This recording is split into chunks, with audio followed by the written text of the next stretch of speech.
Hello friends, welcome to my channel. आज की इस वीडियो में हम विजुअल इंस्पेक्शन के रिक्वायरमेंट्स के बारे में समझेंगे। तो देखिए, वीडियो स्टार्ट करने के पहले मैं आपको कोड बताता हूँ, कौन से कोड में विजुअल इंस्पेक्शन का रिक्वायरमेंट दिया हुआ है। ये बहुत इंपॉर्टेंट है। तो दो कोड है जो कि बहुत ही पॉपुलर है विजुअल इंस्पेक्शन के लिए। एक है एएसएमई सेक्शन 5। एएसएमई सेक्शन 5 के अंदर आर्टिकल 9 में विजुअल इंस्पेक्शन के रिक्वायरमेंट्स दिए गए हैं, विजुअल इंस्पेक्शन या विजुअल एग्जामिनेशन।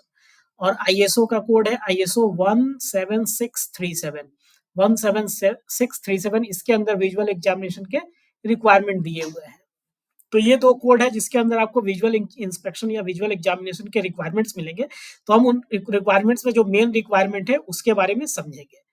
वीडियो आगे बढ़ने के पहले मैं आपसे रिक्वेस्ट करूंगा, अगर आपने मेरे चैनल को सब्सक्राइब कर लिया है तो आपको सब्सक्राइब करने के बाद एक ज्वाइन का आइकॉन दिखता है। देखिए, वीडियो के नीचे आप कहीं मेरे वीडियो के नीचे आपको ज्वाइन का आइकॉन दिखेगा। उस ज्वाइन को प्रेस करके एक बहुत ही छोटा सा अमाउंट पे करके आप मुझे फाइनेंशियली सपोर्ट कर सकते हैं। तो आइए शुरू करते हैं। जो पहला हमारा मेन रिक्वायरमेंट वो है इल्यूमिनेशन, मतलब लाइट। कितनी लाइट होनी चाहिए विजुअल इंस्पेक्शन करने के लिए। तो जो आईएसओ के हिसाब से जो हमारा रिक्वायरमेंट है आईएसओ 17637, उसके अंदर जो मिनिमम लाइट बताया गया वो बताया गया 350 लक्स। अब ये लक्स क्या होता है? तो फ्रेंड्स, लक्स जो है इल्यूमिनेशन यानी लाइट का एसआई यूनिट है। ये एसआई यूनिट है लाइट का। तो आईएसओ 17637 के हिसाब से हमें 350 लक्स मिनिमम लाइट होना चाहिए। उसके नीचे जाके हम इंस्पेक्शन नहीं कर सकते। साथ ही एक और कंडीशन दिया गया है रिकमेंडेड का। उन्होंने कहा है आईएसओ 17637 ने कि जो रिकमेंडेड लाइट चाहिए हमें वो चाहिए 500 लक्स। तो अगर 500 लक्स है तो वेल एंड गुड, लेकिन अगर 500 लक्स नहीं है तो 350 लक्स तक आप विजुअल इंस्पेक्शन कर सकते हैं मिनिमम। 350 के नीचे आप विजुअल इंस्पेक्शन नहीं कर सकते। जो 500 लक्स होता है वो नॉर्मल जो आपके शॉप का लाइटिंग होता है वो सफिशिएंट 500 लक्स देता है। ये तो हो गया आईएसओ 17637 का रिक्वायरमेंट। अब है ASME section 5। ASME section 5 article 9 के हिसाब से जो हमें मिनिमम लाइट चाहिए वो चाहिए 1076 लक्स। 1076 लक्स, रफली हम 1000 लक्स बोलते हैं। तो 1076 लक्स हमें चाहिए। और एक यहाँ 100 एफसी दिया हुआ है। 100 एफसी क्या है? तो 100 एफसी इसे फुट कैंडल बोलते हैं। फुट कैंडल भी लाइट का ही एक यूनिट है। ये बेसिकली इंपेरियल सिस्टम में ये यूनिट आता है। एसआई यूनिट में आपको लक्स आता है, इंपेरियल सिस्टम में फुट कैंडल आता है। इंपेरियल सिस्टम मोस्टली यूएस में यूज होता है और साथ ही यूएस के साथ ही कुछ और कंट्रीज में यूज होता है। तो ये जो एसएमई सेक्शन 9 का रिक्वायरमेंट है 1076 लक्स, और जो आईएसओ का रिक्वायरमेंट है 350 मिनिमम और 500 रिकमेंडेड। इसके साथ ही आप एक सवाल और कह सकते हैं कि लक्स और एफसी, लक्स और फुट कैंडल में क्या रिलेशन है? तो भी मैंने लिख दिया है। बहुत लोगों को इस तरीके का रहता है अवेयर जिज्ञासा। तो देखिए, 1 फुट कैंडल इज रफली इक्वल टू 10.764 लक्स।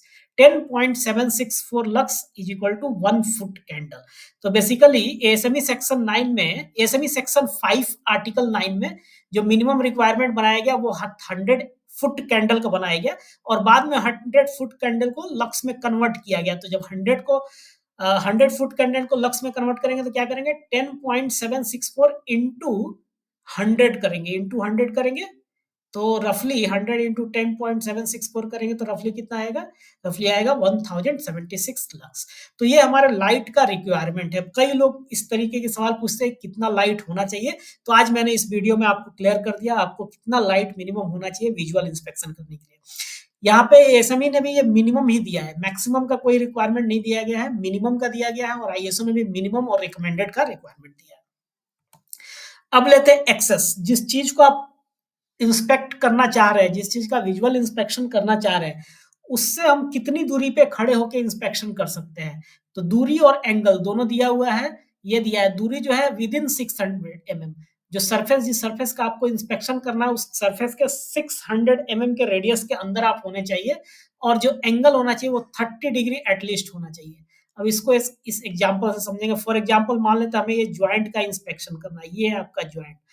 तो इस ज्वाइंट से जो आपकी आंख की दूरी होनी चाहिए वो कम से कम 600 mm होना चाहिए। मतलब ये अगर आपका आंख है तो आंख से जॉइंट की दूरी 600 mm होनी चाहिए, प्लस जो एंगल होना चाहिए वो 30 डिग्री होना चाहिए, 30 डिग्री कम से कम, 30 डिग्री के ऊपर 90, 45, 65 सब पे एंगल कर सकते हैं, चेक कर सकते हैं, लेकिन 30 के नीचे जाके व्यूइंग एंगल मतलब 30 के नीचे फॉर एग्जांपल 15 डिग्री के पास मतलब यहाँ पे आप अपना आंख रख के इंस्पेक्शन नहीं कर सकते, मिनिमम 30 डिग्री होना चाहिए।